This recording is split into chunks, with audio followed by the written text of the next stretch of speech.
Hey everybody, it's Boardman21 and today's build is going to be the Paladin Warpath.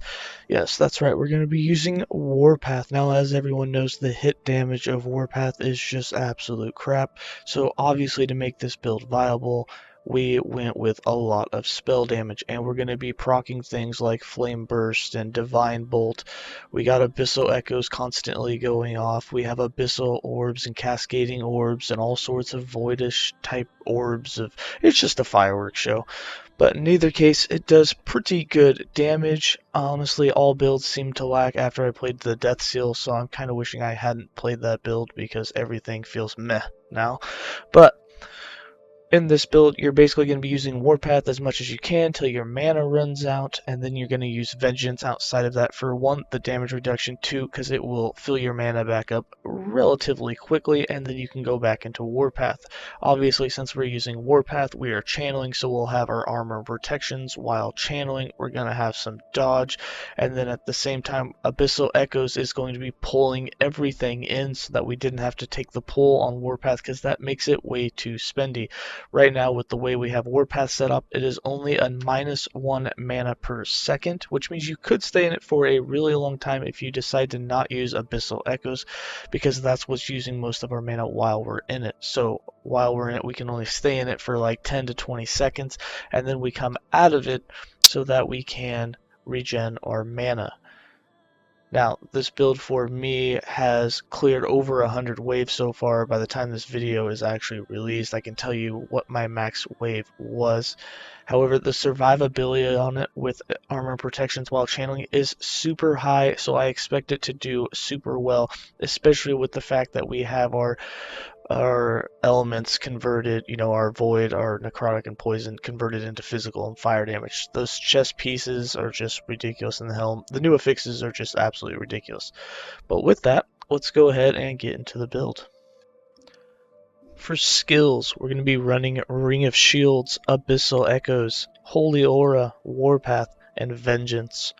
With the Ring of Shields, we're going to basically just be using this to get some extra elemental protections and some extra void protection. It also, within 4 seconds of it being cast, will give us some more fire damage. On top of that, the shields themselves will have fire aura, increased duration, and they will heal you every 3 seconds. On top of that, they like to block projectiles for you so you can't get hit from ranged.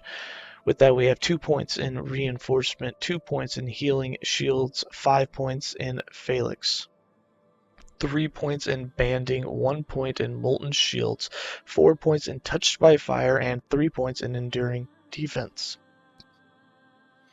For Abyssal Echoes, we are using Abyssal Echoes to pull in all of the enemies to us, and it does a little bit of damage, a little bit of void, and since it's a void spell, a lot of the increased void spell or just spell base damage that we took out of the void nitrate means that it hits pretty decently hard, along with all the other void things we'll be doing like cascading orb and abyssal orb.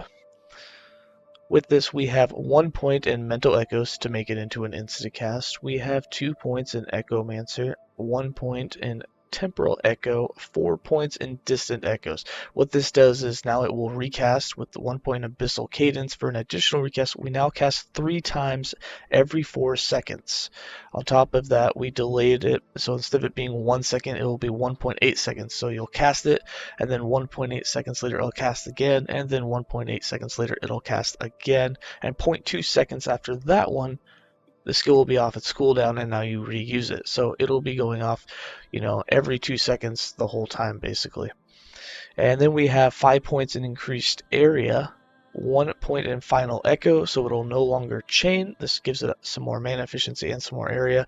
1 point in pull of the void, so it will now pull in enemies, increasing its cost slightly, and 4 points in abyssal grasp for that 100% pull strength. So just to show you how big this area is, when I use that, you can see that it's a pretty decent size circle. It'll pull everything in from, I don't know, twice your character's length, which is pretty good. So you don't have to get super close. It'll pull things in from a pretty good distance, probably farther than what Warpath would do.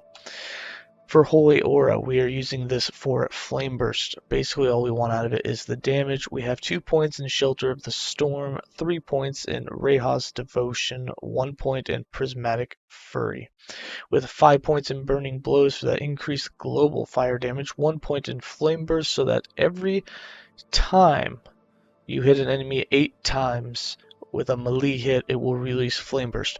When Holy Aura is active, which it will be quite often, it will only take 4 hits, so technically you get Flame Burst twice as often while Holy Aura is active. And then we have 4 points in Improved Flame Burst to increase its hit damage by 200%. Now with Warpath, the skill that ever since it got nerfed a few patches back, just everyone has struggled to get it to work correctly. And now with the most latest patch, it's now impossible to get increased mana while using it, which means you're basically guaranteed to come out of it. You can get it to a 0 mana cost, but you can't use other skills. And with that, that's unfortunate because it means that you actually have to come out of it now, which isn't all bad because it means we get to use Vengeance. With this, we have 3 points in Unchained and 1 point in Reckless Spin for negative 7 mana cost.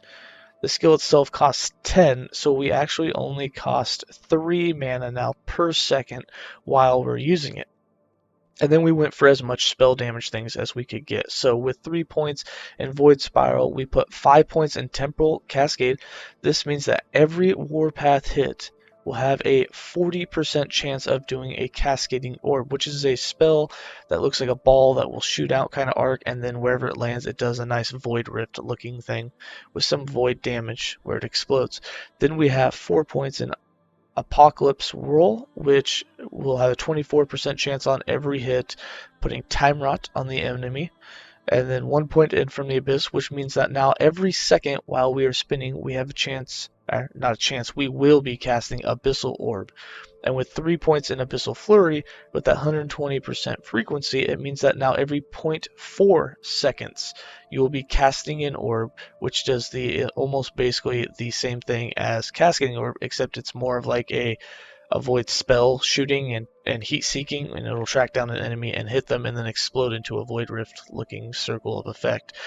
So between that and Cascading Orb, those two things while warpathing means that you're going to get a lot of void spell damage.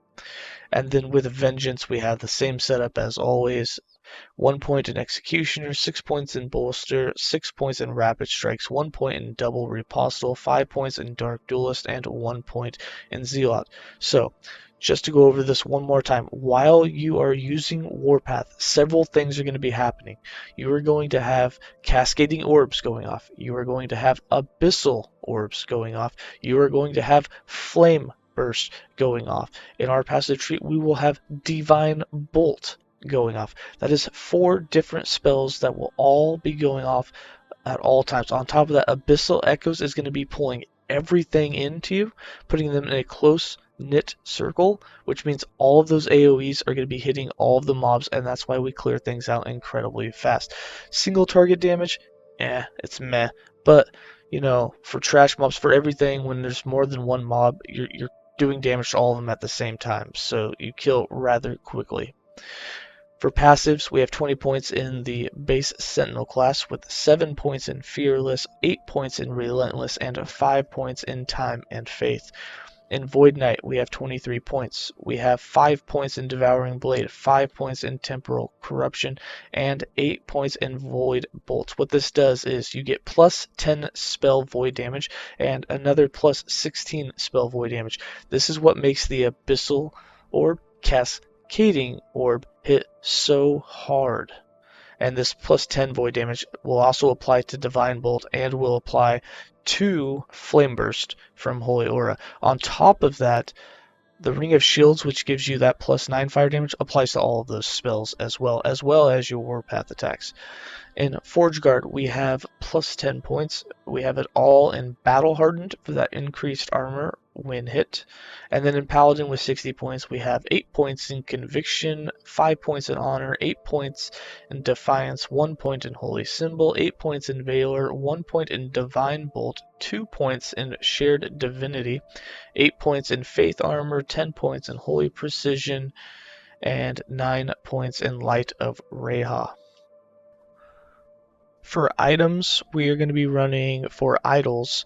We have the Leeching Ornate Sword Idol of Boldness. Basically, we have some leech on hit, and we have some percent chance to bleed on hit. You're also going to want void spells, mana efficiency with increased armor. We have a couple of those. We'll probably switch them out later. And then the other thing we're running is poison on hit with poison damage, just to fill it in. And the only unique that you're still going to be running is the Orion's Eye. Same chess pieces that we've had. We're going to be running the physical conversion of necrotic and poison to physical on both the chest and the helm. On our staff, we have spell damage, we have fire damage, channeling armor and protections while channeling, and increased poison on hit chance. On top of that, for the rings, you're going to want set elemental, set dodge, and armor protections while channeling with dodge rating. We are running as much dodge as we can get. I'm just going to hover all of these real quick.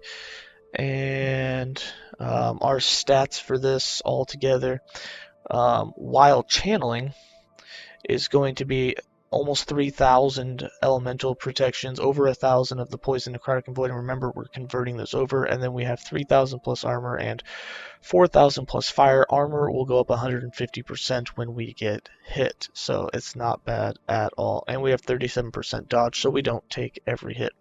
Anyways, that's it. I'm gonna go ahead and give you guys some gameplay.